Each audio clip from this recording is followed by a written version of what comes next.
everyone, my name is Kaylee and welcome to my channel. Today I'm going to be talking to you about anxiety. So I found out that I have generalized anxiety recently.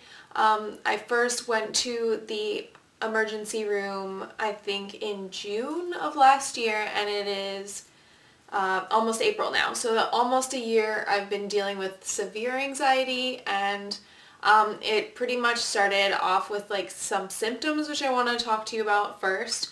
So to go over what symptoms I had, I've felt like that I was falling through the floor sometimes. I get really dizzy. I get a stiff neck from like here all the way down on the left side where it gets really tight, and sometimes I can even feel like it's like closing in on itself like that.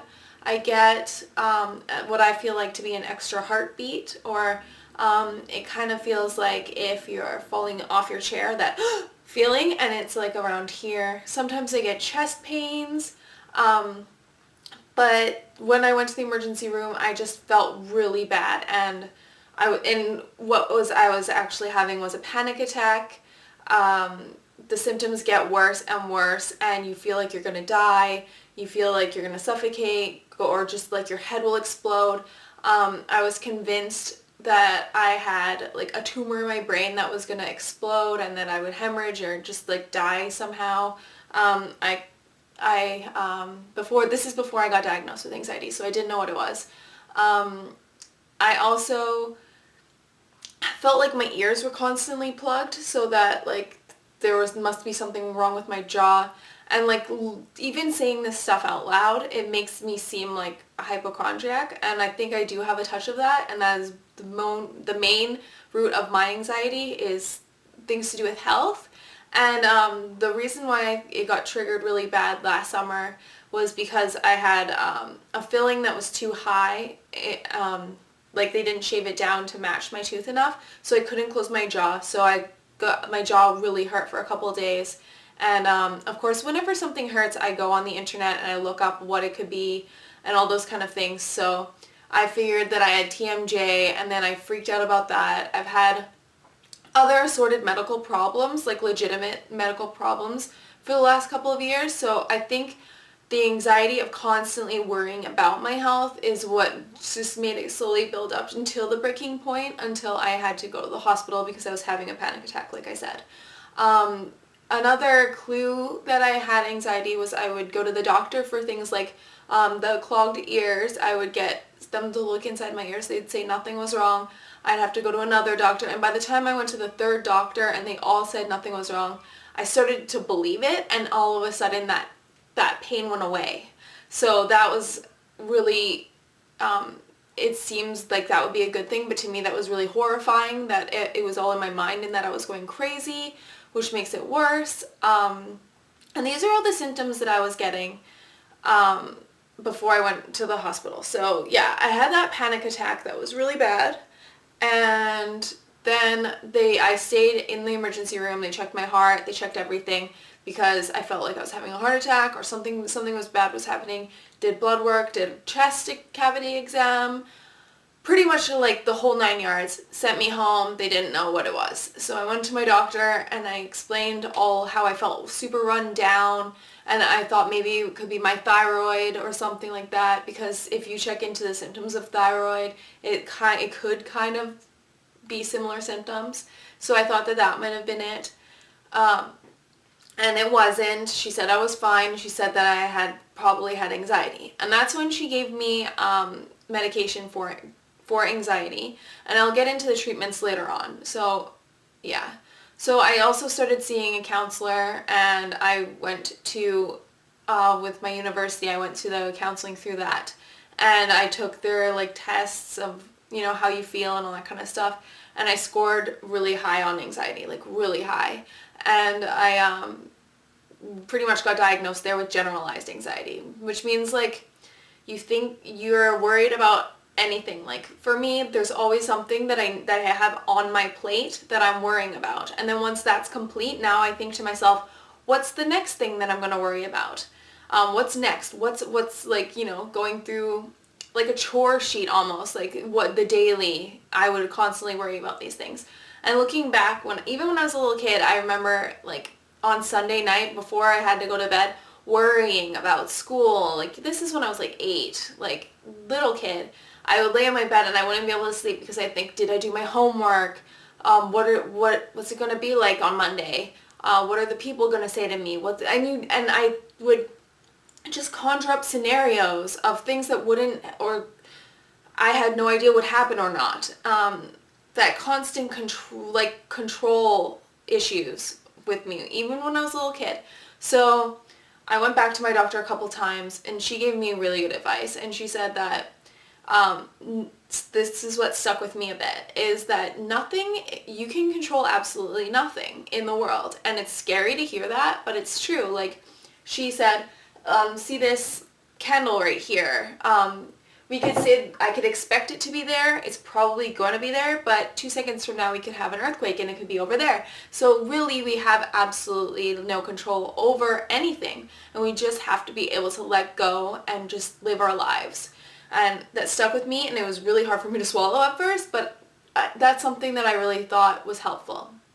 Now, I'm going to go on to treatments, and how I cope and what I do. So I take vitamins and oil too to help just keep my body in tip-top shape, so I'm not worried about health problems as much, because I can feel safe knowing that I'm taking care of myself. So that's one less thing to worry about, I guess.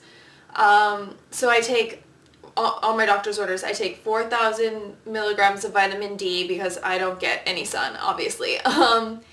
And I also take a multivitamin, like a basic multivitamin. All the brand is Sisu for all of them, which was recommended by my doctor. I also take L Tyrosene, and that's supposed to help with your nervous system too. So for me, I was also feeling like random pains a lot, like just random like nerve pain. Like my foot would just all of a sudden hurt a lot, or things like the nervous system just like is upset and in fight or flight mode all the time for me, which is super tiring, wears you down, makes you tense in your muscles, and it hurts. Like, it's not just a mental thing, it was very real and a very physical thing for me, and it still is. Like, it still comes and goes, but I feel like I have better management over it now, so that's why I would like to talk about it and maybe help somebody like me who had no idea what was going on and just needs some answers or somebody to relate to. So that was another reason why I really wanted to make this video. Okay, so getting back to other stuff. So I take the vitamin D, I take the multivitamin, I take L Tyrosene, and then I take omega-3 oil, which is good for your brain and nervous system. And also helps you with like a lot of other things. And I don't get a lot of fat in my diet, so it really helped me. What else? I quit smoking because that whole craving and anxiety you get when you need another cigarette was another harmful thing for me. They say you shouldn't have any caffeine or any stimulants because obviously you're already on the defensive at all times, and yeah, you're already strung up enough. You don't need any more caffeine, so I don't have any caffeine. And when I do have caffeine, even if I just have like 1 can of Coke, I can't sleep the entire night. Like, I need to be like calm and stuff like that. I've tried meditation, and that helps a lot. I like the guided meditation because for me, I'll constantly worry about things, but if I can just like try to listen to the guided meditation and the voice, that helps me more than trying to do it myself, because then I'll just keep going on in my head like, shut up, shut up, shut up, like just calm down, don't think of anything, and then I'm constantly thinking, don't think anything. So yeah, I find it the most soothing and calming to listen to guided meditation. I recommend yoga. I don't do it, but people have told me to do it, and yeah, I'm just not an exercise kind of person, but yeah, if you want to try yoga, that would be a good option.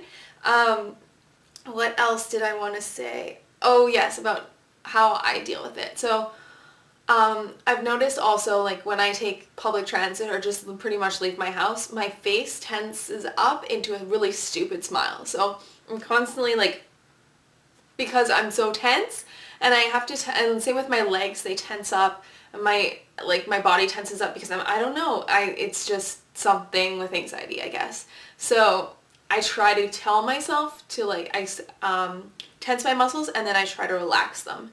So then I can be in a more relaxed state. It works fairly well, but I can't get my face to not do that yet. So just keep that in mind, that has been something that helped me. There's 2 kinds of treatment that you can get. Cognitive therapy, so like therapy, changing your behaviors, changing how you react to situations and how you internalize things. So if somebody cuts you off while you're driving, it's a different way of coping instead of worrying like constantly replaying that over and over again and working yourself up when the moment is over, something like that. So that's more mental. And then there's exposure therapy. So that's the more physical one that I've been doing more, is getting out there. So for me, going outside scares me. So mostly because, again, I have no control over what happens, more so than if I'm at home. So that I keep doing those things. Like I get myself to go to the grocery store. I get myself to take the bus every day, or, you know, my commute. And then eventually it becomes more routine and more bearable and manageable. So and I find that the longer I go without doing something, the scarier it is once I do it. So once I get in the habit of doing something, it's easier. And another thing that I wanted to talk about was medication. So there's 2 kinds of medication that you could get. You could get antidepressants, probably SSRIs, or you could get benzos. And benzos are like tranquilizer. It calms down your nervous system. So like me, when my nervous system's really up there, I feel those pains. I get really tense, so it also acts as a muscle relaxant. I don't take those every day because they are addictive. I take them more for things where I know that I will be stressed, if I'm going to have a presentation in front of the class, or if I'm going to have to go to a meeting, or an interview for a job, or the first day of a job, or something where it's really, or not a final exam though, because it does dull the mind a bit. So it calms down the mind, and you want to be as sharp as you can on tests, so I wouldn't recommend that for test anxiety. But any other things, like just social things, yes. Okay, so I think that's everything that I wanted to say. I'm sure there's more that I actually wanted to say, but that's all I can think of right now anyway. And I'm hoping that my story and me sharing what it's like to have anxiety with me can help somebody. And if you want to talk to me, feel free. You can leave a comment, or you can find me on social media. My sites are going to be up next. Any way you want to talk to me about it, that's fine. I don't mind. Yeah, and thank you so much for watching, and subscribe and like this video. I also put out videos every Tuesday and Thursday, and they're not so depressing as this, I guess. So yeah, thank you so much for watching, and have a good day, and I hope we can be more calm and relaxed together. So thanks so much. Redheads, in my opinion, but yeah, I'm a little biased. Can we just appreciate my bun too right now? It's kind of, okay, anyway, getting off track. So the next is the butter lip gloss. So yeah, this is the peaches and cream one, and they all come on